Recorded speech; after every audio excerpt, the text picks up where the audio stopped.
And when we got the call, and $7,900. $7,900. I'm sorry, this just was very stressful. Hi everybody, we're here to talk about our expensive truck repair that we just had. We're S&S and the RV Cats. I'm Sal, this is Sharon, and we travel with our three cats, Seymour, Henry, and Allie. If you can like and subscribe to our channel, that would be great. Our truck is a 2014 Ram 3500 diesel truck, and we've had that right from the beginning when we started traveling, and we use it to haul our fifth wheel, and it's been great all these years. We bought a big truck so that we could haul a big RV. We bought the truck before the RV. About 3 years ago, our check engine light went on, and Sal took it to the shop. But it was the fuel injector that needed to be replaced, and that cost, back then I think it was about maybe $1,300, I think it was. And one of the fuel injectors? One of the fuel injectors, and they replaced that. And this year we had some repairs. We actually showed it on one of our videos. We had just basic service done on the truck. We had an oil change done. We got 2 new tires put on the front. They noticed that the ball joint on the front left side was having some play, and so we had that fixed. We also had the differential fluids changed in the front of the truck, and an alignment also. And then one day we were driving somewhere. Oh, it was from our video when we went to the Indian restaurant and we got the donuts. Yeah. It was that day the check engine light went on while we were out. And we came back, and then over the next several days, Sal was praying, and the check engine light went off. And in the meantime, when it was still on, he had called the repair place, and the guy said, "Okay, bring it in, and I'll look at it." He brought it anyway, even though we called and told him it went off. But the guy said, "Why don't you just bring it anyway, and I'll check it." And he checked it, and he couldn't find a code.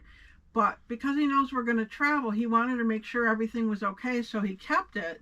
And then he said that one of the fuel injectors was loose, and so he put a new fuel injector in, and he also put 2 new filters in the engine. Right. So we had the $1,700 repair, and then we had a $1,600 repair earlier in the season. And these people where we take our truck to are very trustworthy, very, very good people. They're very knowledgeable, and I trust them. I have a good feeling about them. I go with that gut feeling. God gives us those types of feelings of who we can trust and who we can't trust. And these people we trust. They really look out for you here at this place where we take our truck.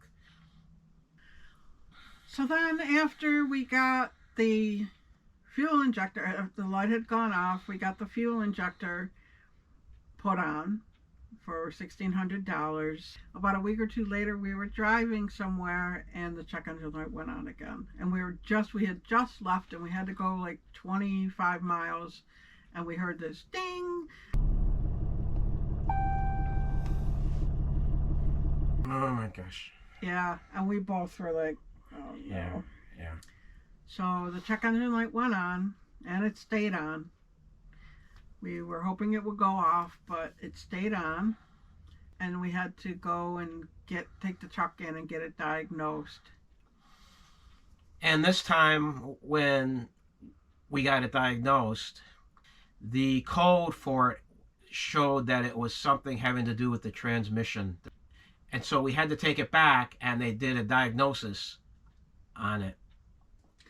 And one thing I did look up what can cause the check engine light to go on, and one thing is if the gas cap is loose. Yeah. Well, for us it's diesel, but we always make sure to check that first, because for whatever reason the loose gas cap can make the check engine light go on. Unfortunately, it was not that. I wish it would have been that, but it was not that, unfortunately.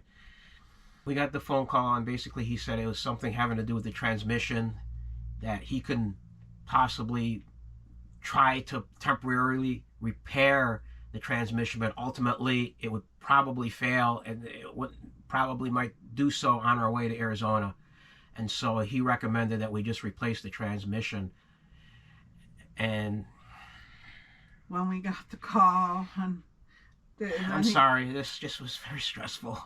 And he told us he'd call us back the next day and give us some numbers on how much a transmission would cost. And the next day he called me and he gave us two possibilities that he looked up. One was a $7,600 rebuilt transmission, and the other one would have been an $8,000, I think it was actually more than like $8,800 or something like that, rebuilt transmission. And they both carried a warranty of 3 years or 100,000 miles. And so we opted for the $7,600 rebuilt transmission. We had to wait about a week, I think, before he could do it. Once we knew there was a problem with the transmission, we started being very careful about driving anywhere. In the Buffalo area town is about 30 miles or so, 35. So we did go into town once, but we really refrained from driving as much as possible because we didn't want the transmission to fail while we were far away. We do have AAA, but we don't know if they would bring us all the way out here. We would need to go to the shop where we're having it fixed. So we refrained from going, and we just tried to stay around here, and we didn't go out very much. Oh, and then one day, actually, Sal got into the truck. And I put the truck in drive, and it wouldn't go forward. And that's a sign that there's something going on with the transmission. There's a number of things that might have caused it. The main thing that might have caused it was lack of maintenance. On a truck like this, you're supposed to change a transmission fluid flush every 30,000 miles. We got a transmission fluid flush this past winter in Arizona, but by that time the truck we had put almost like 100,000 miles on the truck, so that probably might have contributed to it. You're supposed to do like 30,000 miles. Some people even change it even before the 30,000 miles, and that's if you haul. We definitely haul, and so I think that's probably one of the things that caused the transmission to go bad. Maybe it was going to go bad anyway because of all the hauling that we do, but I think that probably didn't help, the fact that the transmission fluids were not flushed.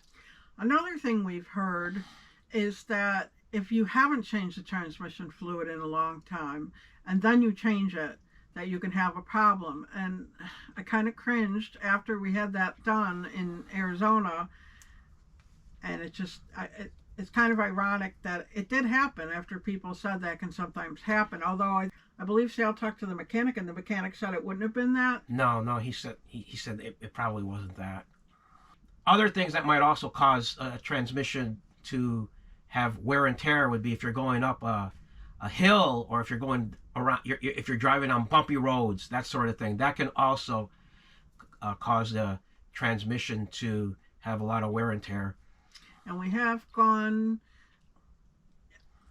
up mountains and things like that. So it's one thing we can keep in mind. I mean, I wouldn't say we're not going to go up on mountains anymore, but, maybe limit it or something. Or if we have an alternative, if we know one way, like when we leave Arizona, we can go more the flat way. And when we come into Arizona, we can go, because the mountains we'll be going down the mountains for the most part. We can plan our routes accordingly to try to avoid mountains when possible. Right. So we did go ahead and we had it fixed, and it ended up costing actually $7,900. $7,900.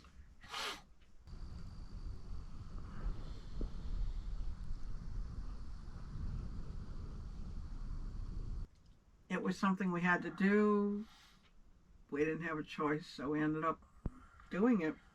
If I would give anybody out there a tip on their vehicle, especially if a diesel truck like this, a 3500 or a 2500 or any kind of truck, it would be maintenance, maintenance, maintenance. Make sure you find a good mechanic and you do good maintenance on that vehicle, and you'll save yourself a lot of money in the long run. So for whatever reason, did you not know about doing the maintenance for the transmission, or what was that? Because Sal is actually very good with getting the oil changes in time. It seems like he's good at taking care of the engine. I didn't know about the transmission flush until we were in Arizona this past winter, and a mechanic I took the truck in for an oil change told me about it. And at that point, that's how I found out about it. I had never heard about that. Had I known that, I would have gotten that done a long, long time ago. So, I guess part of it might be our fault. Didn't the mechanic also say that it might have been due to go anyway? It might have, and again, it might have been because of the hauling that we do. It might have been that, it could have been that. I mean, the truck is 2014. It's 11 years old. So I don't know if it was due to go anyway. Maybe the hauling helped it along. So hopefully this transmission will last many years. Many years. It was definitely not fun to have that repair done, but we did what we had to do. If we lived in a house, we probably would have to spend similar amounts of money, if not more, to maintain that house eventually, every now and then. So this is just our way of maintaining our home, the vehicle that transports our house. It's just something that happened, and we had to do what we had to do. Yeah, our tow vehicle is very important. Very much so, very much so. What about you? Have you had any repair bills on your vehicle or on your house or on your RV, or what kind of repair bills have you had, and how did you cope with that? How did you deal with that? We would really like to know so we can share our experiences. I'd like to hear your experiences. And any comments you have about anything regarding the video, we're happy to hear about it. We like to hear from our viewers. We have our kitties here snuggling up behind us. Seymour, Alexander, and Henry. Alexander's way in the back. Thank you for joining us, everybody. Thank you.